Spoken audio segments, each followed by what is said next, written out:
कल नहीं, जो करना है आज करिए। महाराज दशरथ ने कह दिया कल राजा बनाऊंगा। अयोध्या में राज्याभिषेक की तैयारी शुरू हो गई और कहते हैं उसी समय देवताओं ने देखा अयोध्या में उत्सव हो रहा, देवता विघ्न मनाने लगे। सरस्वती जी को कहते जाओ, जाकर के विघ्न कर दो, राम जी राजा ना बन पाए। माँ सरस्वती अयोध्या के घर घर में गई, देखा सबके मन में यही भाव था राम राजा बने। मैं एक बात कहूँ, जिसका जन्म अयोध्या में हुआ हो, जिसने सरयू का जल पिया हो और जिसने राम का दर्शन किया हो, उसकी बुद्धि बदलने का सामर्थ्य तो सरस्वती माता में भी नहीं है। अयोध्या का कोई ऐसा मिला ही नहीं जिसकी बुद्धि बदल पाए।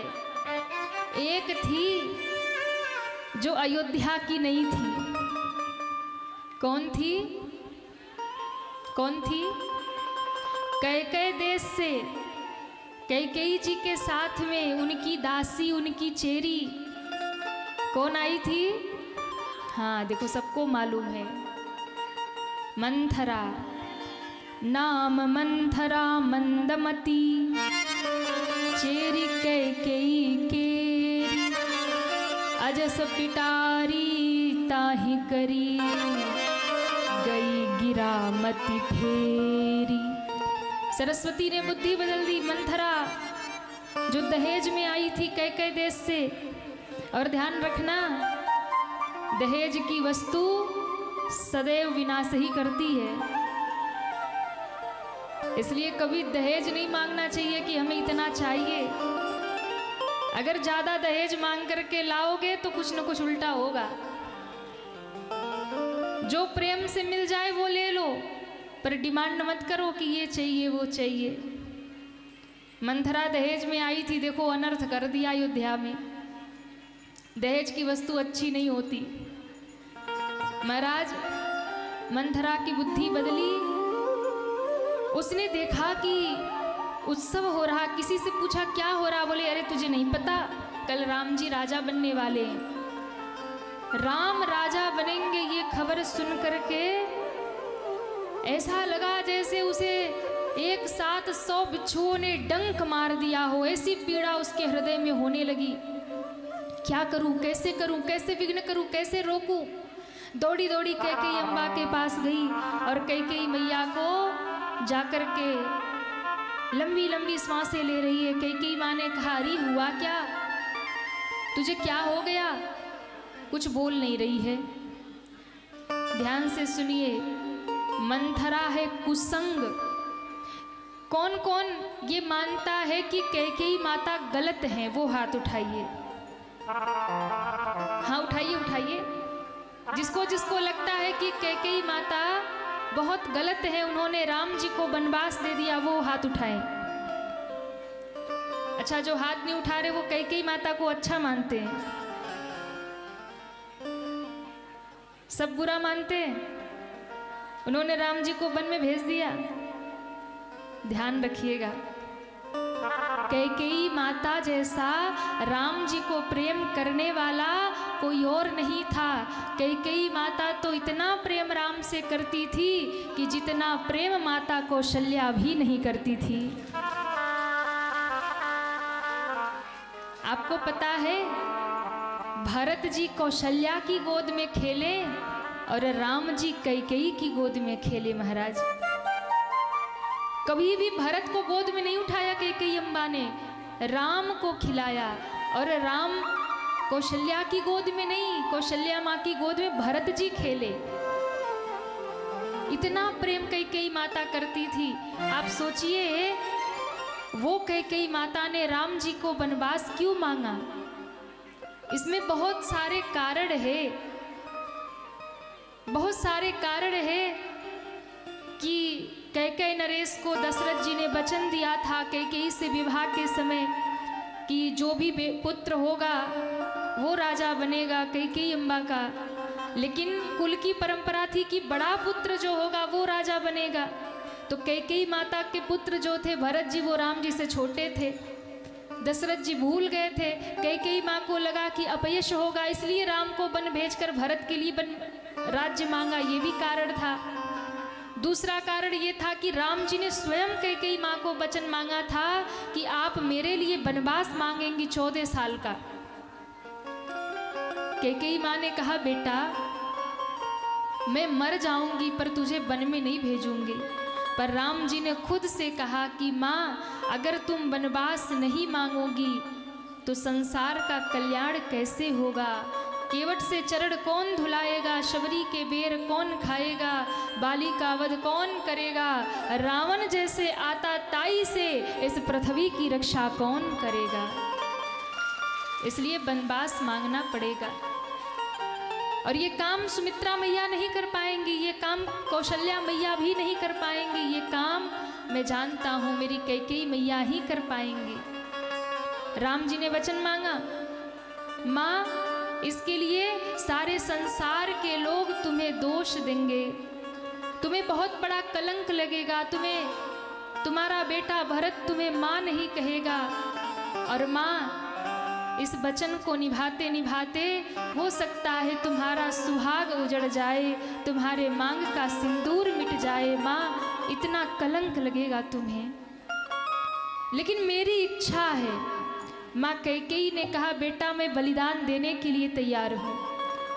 यदि तुम्हारी इच्छा है, तुम अगर वनवास लेकर प्रसन्न हो तो मुझे तुम्हारी प्रसन्नता में ही मेरी प्रसन्नता है।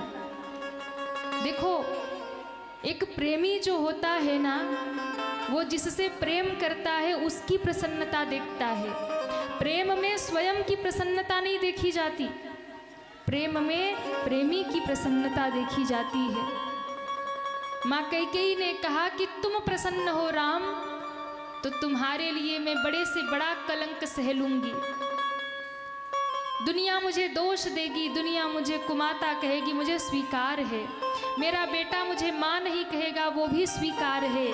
मेरे मांग का सिंदूर मिट जाएगा, मुझे वो भी स्वीकार है। राम प्रेम में माँ कैकेयी ने अपने मांग का सिंदूर न्यौछावर कर दिया।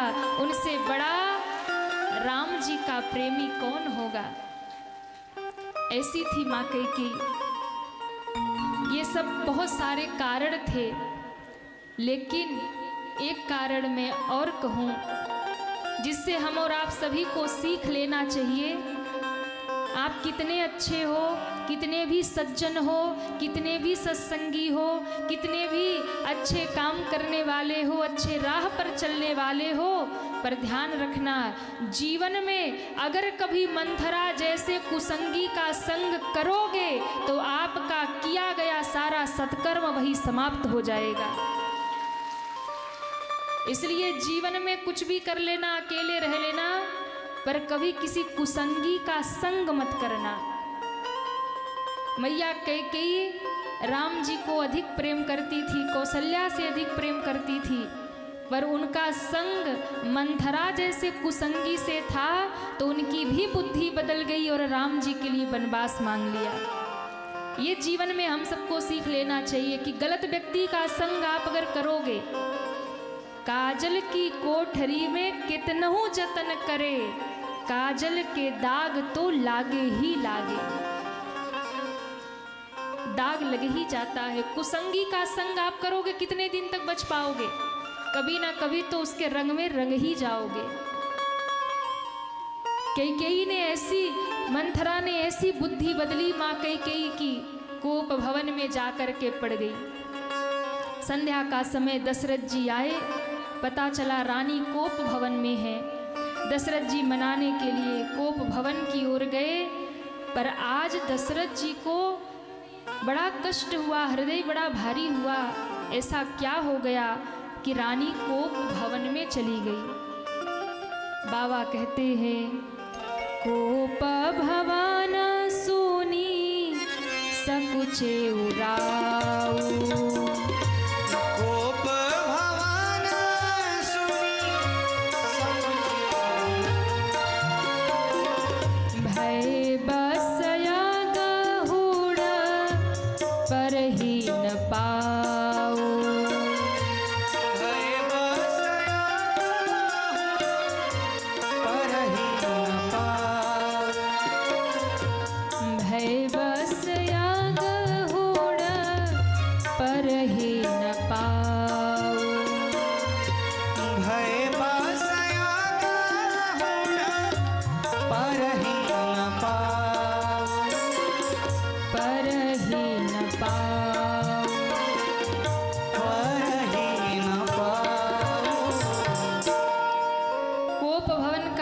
सुनते ही महाराज दशरथ का हृदय कांप गया। विचार करिए, ये वो महाराज दशरथ हैं कि जो देवराज इंद्र के साथ उनकी रक्षा करने के लिए युद्ध असुरों से करते हैं जाकर। आज कोप भवन का नाम सुनकर भयभीत हो गए, हृदय कांप गया। ऐसा क्या हो गया कि रानी को कोप भवन जाना पड़ा? क्योंकि दशरथ जी के परिवार में गुरुदेव वशिष्ठ का सानिध्य है, नित्य सत्संग होता है। आज तक कभी ऐसा जीवन में हुआ नहीं था कि कोई रानी रूठ कर कोप भवन में चली गई हो। कोप भवन के द्वार पर सदैव ताले लगे रहते थे, कभी कोई झगड़ा होता ही नहीं था, कलह होता ही नहीं था, रानियां प्रेम से रहती थी, कोई कोप भवन में जाता ही नहीं था। कोप भवन एक विशेष भवन राजाओं के यहाँ रहता था कि रानी जब कभी क्लेश करती थी या रूठती थी तो वो कोप भवन में चली जाती थी, ताकि सबको पता चल जाए कि रानी रूठ गई है। तो राजा मनाने जाते थे, उनकी जो मांग होती थी उन्हें वो देते थे। पर दशरथ जी के परिवार में इतना प्रेम था कि सौतों में भी कभी झगड़ा नहीं हुआ। कौशल्या, कैकेयी, सुमित्रा मैया बहनों से अधिक प्रेम एक दूसरे से करती हैं। कभी किसी में मनमुटाव भी नहीं हुआ, झगड़ा नहीं हुआ। कोप भवन के द्वार पर ताले लगे रहते। दशरथ जी को यही सोच आज हुआ कि ऐसा क्या हुआ कि रानी कोप भवन में चली गई। दशरथ जी जैसे ही आए, देखा कि सारे आभूषण उतार दिए, मैले कुचैले वस्त्र पहने हैं, शोभनीय वस्त्र भी उतार दिए हैं। एक भी सौभाग्य का चिन्ह रानी ने धारण नहीं किया है, पृथ्वी पर शयन कर रही है। दशरथ जी ने पहले मनाने का प्रयास किया कि हे तुरानी रिसानी परसद पानी पति ही निवारही। दशरथ जी ने जैसे स्पर्श किया, हाथ झटक दिया। दशरथ जी को लगा क्या हो गया, इतने क्रोध में रानी क्यों है? बार बार कहराऊ सुमुखी सुलोचनी पिक बचनी, कारण मोहि सुनाऊं गजगामिनी निज कोप कर। बार बार दशरथ जी ने कहा, देवी मुझे कारण तो बताओ अपने क्रोध का, क्यों क्रोध किया है आपने? नहीं बोली। तब दशरथ जी ने कहा कि बताओ। कहूँ के ही रंग कहीं करो नरेशु, कहूँ के ही रंग कहीं करो नरेशु, कहूँ के ही नृपाही निकासों देशु, कहूँ के ही निकासों देशु। दशरथ जी ने कहा, हे रानी बताओ किस रंग को राजा बना दूं, किस राजा को रंक बना दूं? एक बार कहो तो सही। किसे देश निकाला दे दूं? किसने तुम्हारा अपराध किया? एक बार कहो तो सही। कैकेयी ने कहा, अच्छा इतनी बड़ी बात। गोस्वामी जी महाराज मानो उसी कोप भवन के किसी कोने में बैठे राम कथा लिख रहे हो। गोस्वामी जी को आज ये दशरथ जी की बात अच्छी नहीं लगी। मानो गोस्वामी जी ने दशरथ जी को कहा, महाराज आप कह रहे हैं किस रंक को राजा बनाऊं, किस राजा को रंक बनाऊं, किसको देश निकाला दूं? अरे मैं तो आपको चैलेंज करता हूं, भरी सभा में कहकर आए हो कल राम को राजा बनाऊंगा, और आपकी यदि औकात इतनी है तो कल राम को ही राजा बना कर दिखाओ। किसको आप राजा बनाएंगे, किसको आप रंक बनाएंगे, किसको आप देश निकाला देंगे? ये तो काल चक्र के हाथ में है, किसी व्यक्ति के हाथ में नहीं है। कब कहाँ क्या होने वाला है ये किसी के हाथ में नहीं है। दशरथ जी ने कहा, मैं क्या करूं? कैकेयी माँ ने कहा कि महाराज आप कहते बहुत कुछ है पर करते कुछ नहीं है। क्या कहा और क्या नहीं किया याद करिए। आपने मेरे 2 वचन रखे हैं, आज तक नहीं दिया। दशरथ जी ने कहा, देवी तुमने कभी मांगा ही नहीं, मेरा भोला स्वभाव भूल गया होगा। अगर तुम्हें कुछ चाहिए तो मांग लो, आज मैं बहुत प्रसन्न हूँ, तुम्हें ऐसी खबर सुनाऊंगा तुम गदगद हो जाओगी, प्रसन्न हो जाओगी। कौन सा खबर? दशरथ जी कहते तुम रोज पूछती थी ना कि महाराज राम को राजा कब बनाओगे, महाराज राम को युवराज पद कब दोगे। देवी आज वो शुभ समय आ गया, आज मैंने तुम्हारे राम को राजा बनाने का ऐलान कर दिया है। कल सुबह होते ही तुम्हारे राम के शीश पर ताज सजेगा। कई माता को ये बात सुनकर के पहले प्रसन्नता होती थी, आज जल रही है भीतर ही भीतर। कहा महाराज वो सब तो ठीक है, पहले मेरा वचन मुझे दे दो। तो क्या चाहिए? बोले ऐसे नहीं मांगूंगी, पहले सौगंध खाइए। दशरथ जी ने कहा क्या आपको भरोसा नहीं है हम पर? हम रघुवंशीय क्षत्रिय हैं, प्राण जाय पर बचन न जाई, रघुकुल रीत सदा चली आई। हम रघुवंशियों का ये रीत चली आई है, ये नियम है कि हम किसी को वचन देते नहीं हैं, और एक बार अगर वचन दे दिया तो उस वचन को हम निभाते हैं, भले ही उस वचन निभाने में हमारे प्राण चले जाएं। कई ने कहा अच्छी बात है, पर फिर भी पहले आप सौगंध खाइए। दशरथ जी ने कहा मैं स्वयं की सौगंध खा के कहता हूँ। बोले स्वयं की नहीं, राम की सौगंध खाइए। ये जानती है कि राम की सौगंध खा लेंगे तो महाराज कभी पीछे नहीं हटेंगे वरदान देने से। राम की सौगंध। दशरथ जी ने बातों ही बातों में राम की सौगंध खा ली। अब मांगो तुम्हें क्या चाहिए। तब मैया कई उठ करके बैठ गई और कहती है महाराज सुनो, सुनहु प्राण प्रिय भावत जी का, सुनहु प्राण प्रिय भावत जी का, देहु एक बार भरत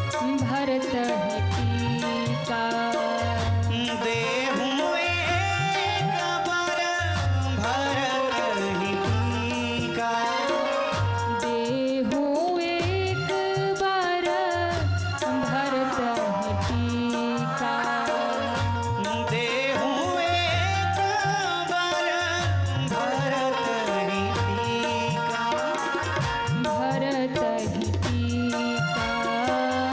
भरत टीका, भरत टीका, भरत टीका। महाराज मेरा पहला वचन सुनो, सुनहु प्राण प्रिय भावत जी का। देखिए जब कोई व्यक्ति अति प्रिय बोले ना तो सावधान हो जाइए, क्योंकि कई बार अति मीठा होकर के लोग जहर भी पिला देते हैं। कई बार मुस्कुरा करके लोग जहर भी देते हैं, इसलिए सावधान रहिए। कोई बहुत मीठा बोले, कोई बहुत आपको आप करने लगे, समझ जाओ इसका कोई स्वार्थ है। सावधान। अभी प्राण लेने वाली है दशरथ जी के, और क्या कह रही है? सुनहु प्राण प्रिय भावत जी का। प्राण लेने वाली और प्राण प्रिय कह रही है। देहु एक बर भरत ही टीका। महाराज मेरा पहला वरदान, ये अयोध्या का राज सिंहासन, ये राज तिलक जो आप राम को दे रहे हैं ना, राम को नहीं, ये मेरे बेटे भरत को मिलना चाहिए।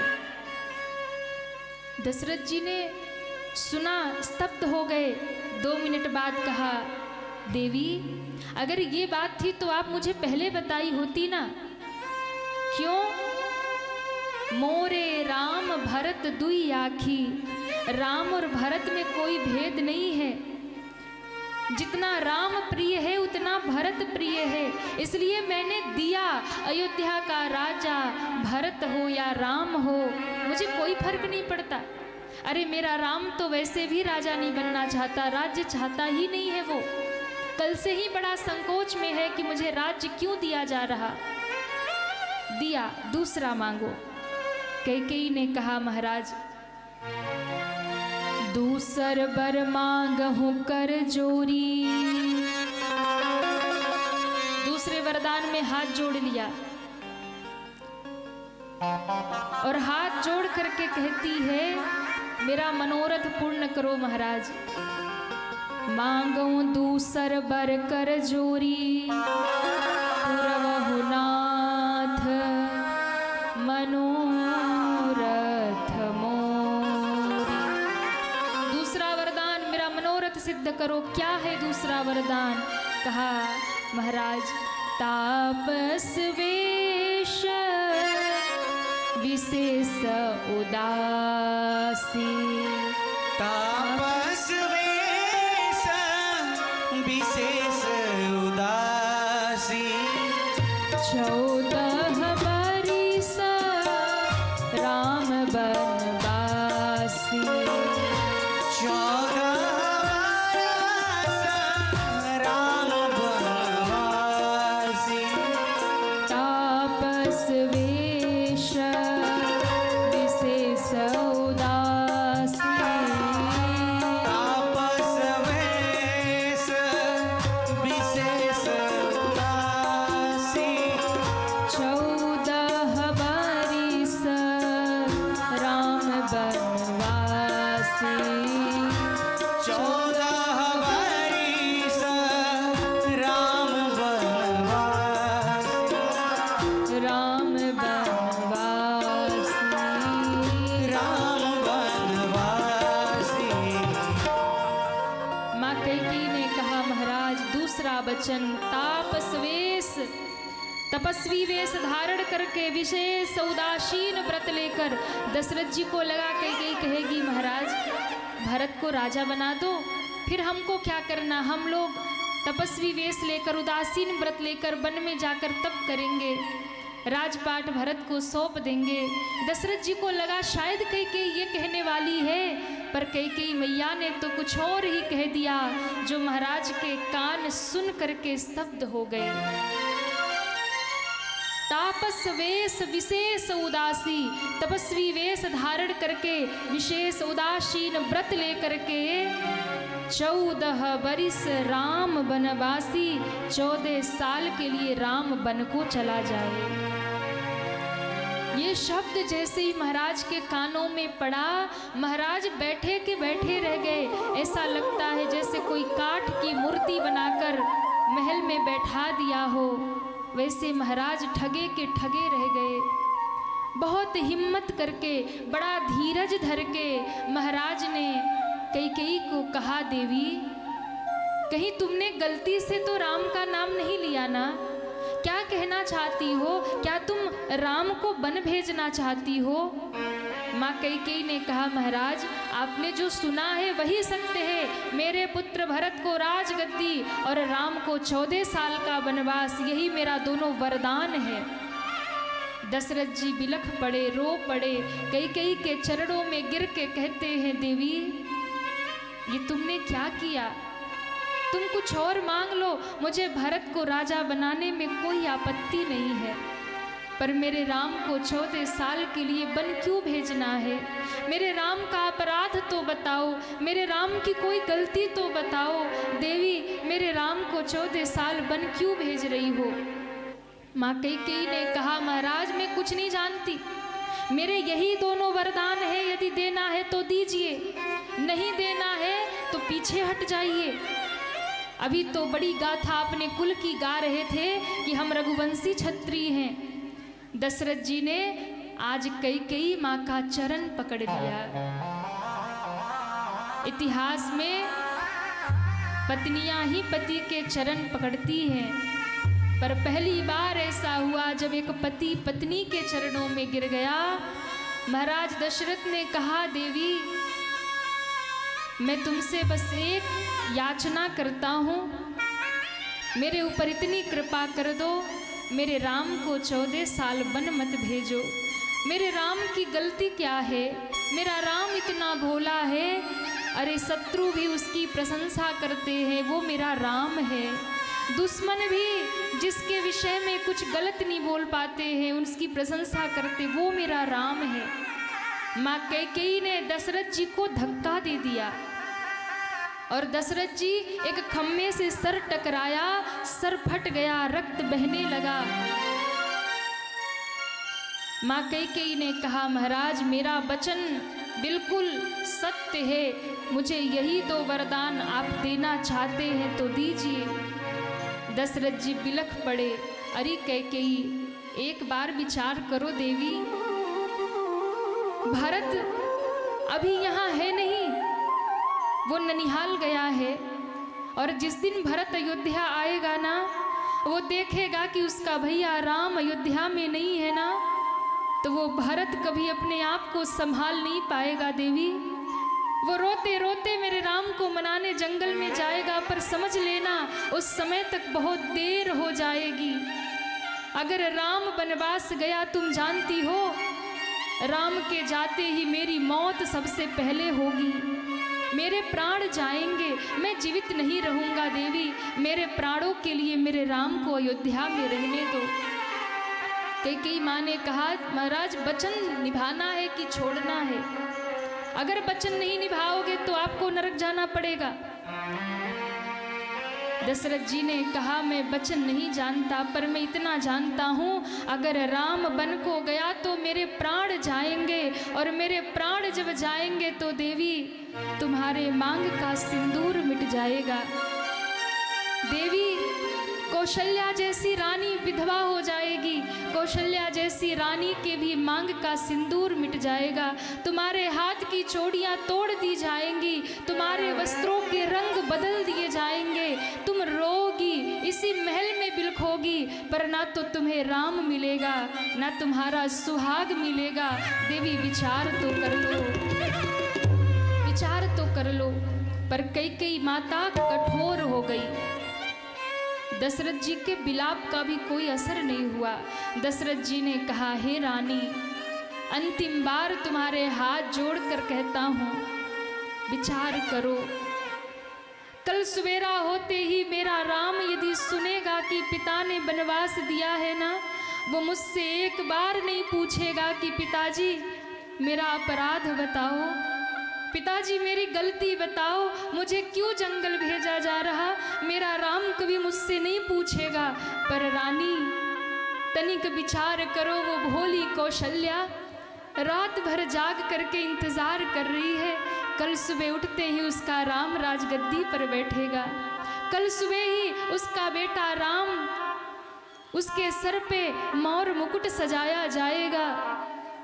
अगर उस कौशल्या को पता चल गया कि मैंने राम को वनवास दे दिया है, और वो रोती हुई कौशल्या आकर के मुझसे पूछेगी कि महाराज, महाराज मेरे बेटे का अपराध तो कहिए ना, मेरे राम का दोष क्या है, क्यों उसको 14 साल वन भेजा जा रहा है, मैं उस कौशल्या को क्या उत्तर दूंगा। ये प्रजापुरवासी मुझसे पूछेंगे कि महाराज किस दोष के कारण राम को देश निकाला दिया गया, मैं उनको क्या उत्तर दूंगा। अरे रानी तनिक विचार तो करो ना। कैकेयी माँ ने कहा, महाराज वो सब मैं नहीं जानती, मेरा कठोर निर्णय सुनिए। प्रात हो तमु निवेश धरी, जो न राम बन जाही, मोर मरन राउर अजस, नृप समझो मन माही। सुबह होते ही अगर राम बन नहीं गया, मैं आत्महत्या करूंगी, सारे संसार में आपका अपयश हो जाएगा। दशरथ जी समझ गए कि अब रानी कैकेयी मुड़ने वाली नहीं है। अपना सिर पीट करके महाराज रोने लगे। अवध उजाड़ किन्ह कैकेयी, हे रानी कैकेयी, तुमने अयोध्या उजाड़ दिया, तुमने क्या किया। राम बन जाएगा ना, उसके साथ लखन भी जाएगा, जानकी भी नहीं रुकेगी, और ये तीनों अगर बन जाएंगे तो मेरे प्राण जाएंगे। रोते हुए बिलखते हुए दोनों हाथ महल की खिड़कियों से बाहर करके महाराज बिलख पड़े। हे महादेव, आज मुझे इस दुख से उबारिए, ये क्या हो रहा है, कवने अवसर का भयो, मैं क्या करने चला और क्या हो गया। इस कैकेयी पर मैंने भरोसा कर लिया, आज मुझे पता चला ये मेरा काल बनकर इतने दिनों से मेरे साथ रहती थी। अरे रानी, क्या राम के लिए तुम्हारा इतने दिनों का प्रेम केवल दिखावा था? अपनी खिड़की से दोनों हाथ बाहर करके महाराज ने कहा, हे सूर्यदेव, कल उदित मत होना, कल सूर्योदय ना हो। यदि कल का सूर्योदय हो गया तो मेरे रघुवंश का सूर्य डूब जाएगा, मेरा राम नंगे पांव वन में जाएगा। जिसने कभी धरती पे चरण नहीं रखा वो वलकल वेश धर के वन की ओर जाएगा। कल सूर्य कुल का सूर्य अस्त हो जाएगा। कैकेयी की ओर देखा, हे रानी, ये तुमने क्या किया? आज तुमने मेरे राज खजाने को लूट लिया। बिलख पड़े महाराज दशरथ। कैकेयी तूने लूट लिया दशरथ के खजाने को। कैकेयी तूने लूट लिया दशरथ के खजाने को। कैकेयी तूने लूट लिया दशरथ के खजाने को। कैकेयी तूने लूट लिया दशरथ के खजाने को। कैकेयी तूने लूट लिया दशरथ के खजाने को। तू तरस जाएगी रानी, तू तरस जाएगी रानी मांग अपनी सजाने को। तू तरस जाएगी रानी मांग अपनी सजाने को। भाल तरसेंगे बिंदिया को, भाल तरसेंगे बिंदिया को। बाल तरसेंगे गजरे को, बाल तरसेंगे गजरे को। हाथ तरसेंगे कंगना को,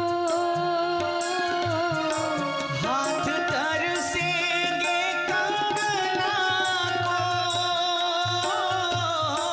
आँख तरसेगी कजरे को,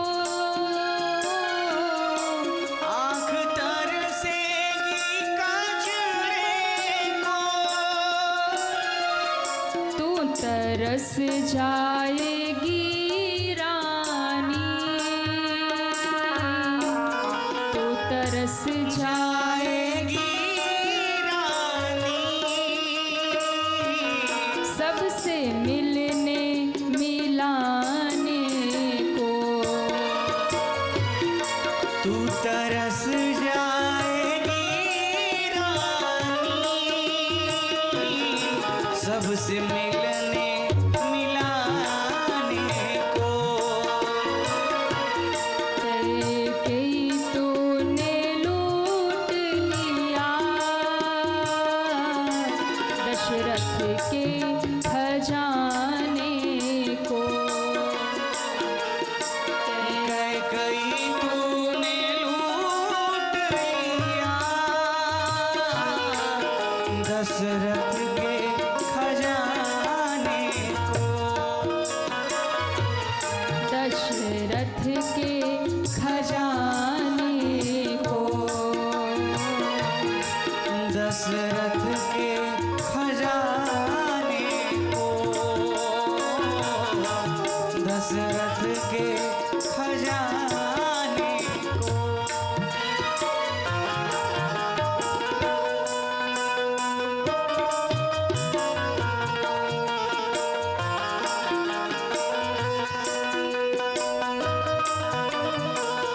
हरी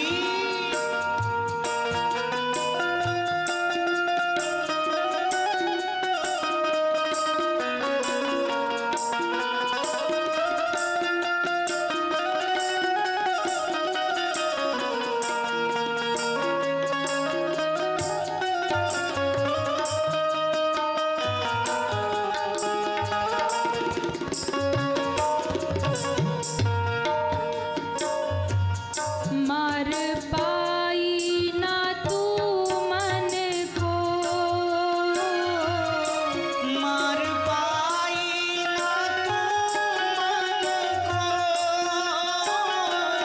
तूने जाना है धन जन को,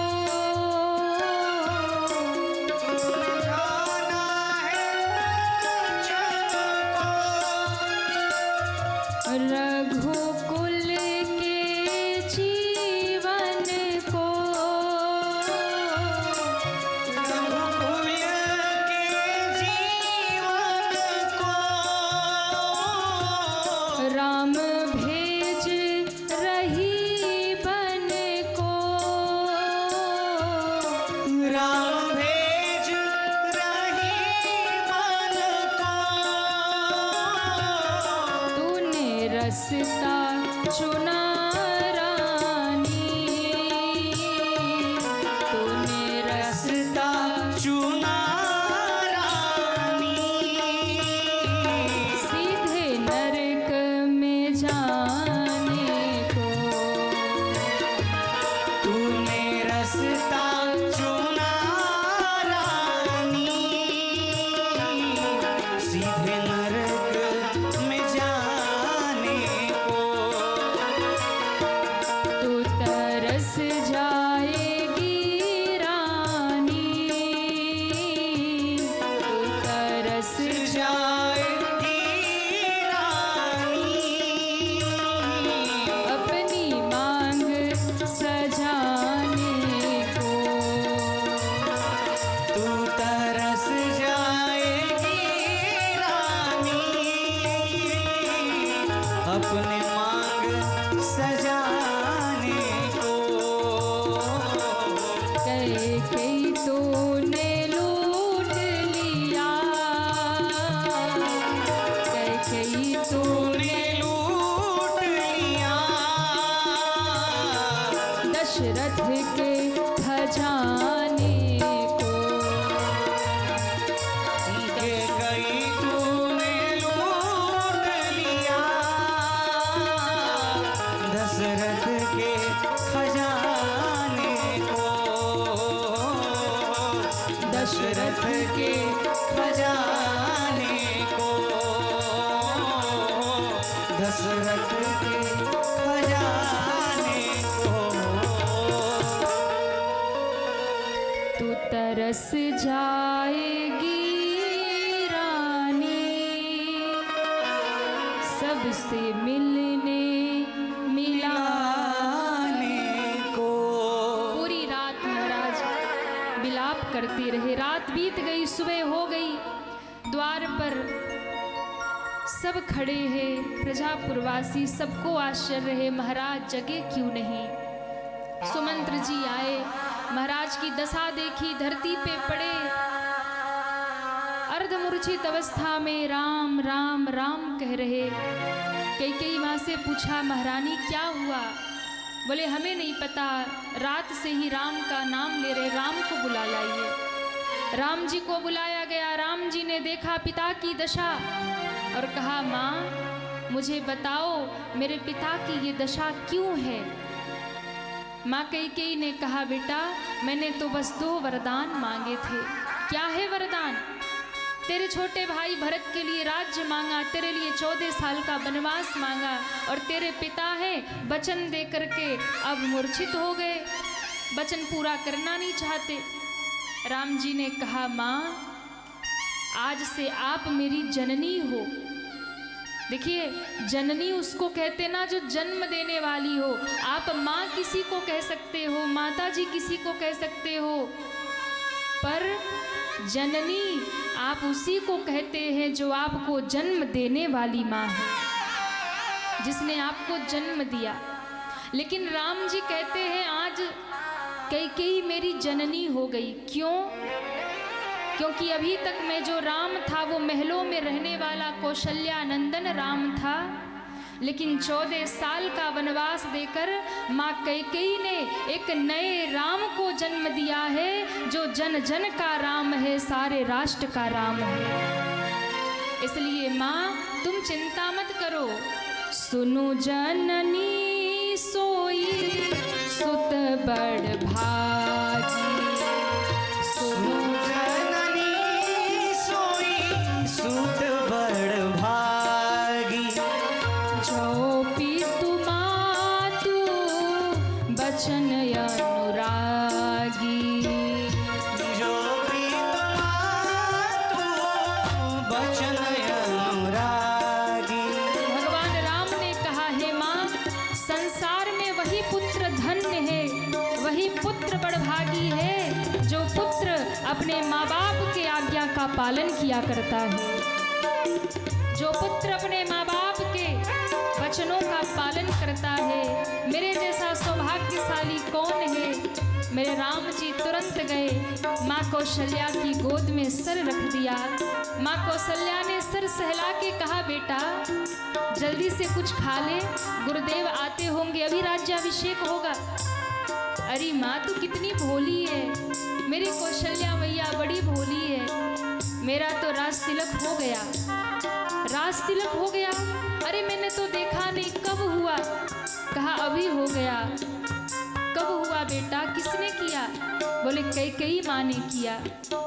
कौशल्या माँ को राम जी कैसे बहका रहे। माँ, मेरी माँ कैकेयी ने, मेरे पिता ने मुझे बहुत बड़ा राज्य दिया। अयोध्या का राज्य मेरे लिए छोटा था, वो भैया भरत को दे दिया। मेरे लिए तो वन का बड़ा साम्राज्य पिता ने सौंपा है। पिता दीन मोहे कानन राजू। माँ कौशल्या समझ गई, रो पड़ी। राम तुम मुझे बहकाते हो, क्या कहना चाहते हो? मैं समझ रही हूँ, पर एक बात बताओ, बेटे पर अधिकार माँ का ज़्यादा होता है या पिता का ज़्यादा होता है? कहा माँ का अधिकार ज़्यादा होता है। माँ कौशल्या ने कहा, अगर तेरे पिता ने तुझे वनवास दिया है तो मैं आज्ञा देती हूँ तुझे वन नहीं जाना। राम जी ने कहा, पर आपने तो कहा ना कि माँ का अधिकार ज़्यादा है।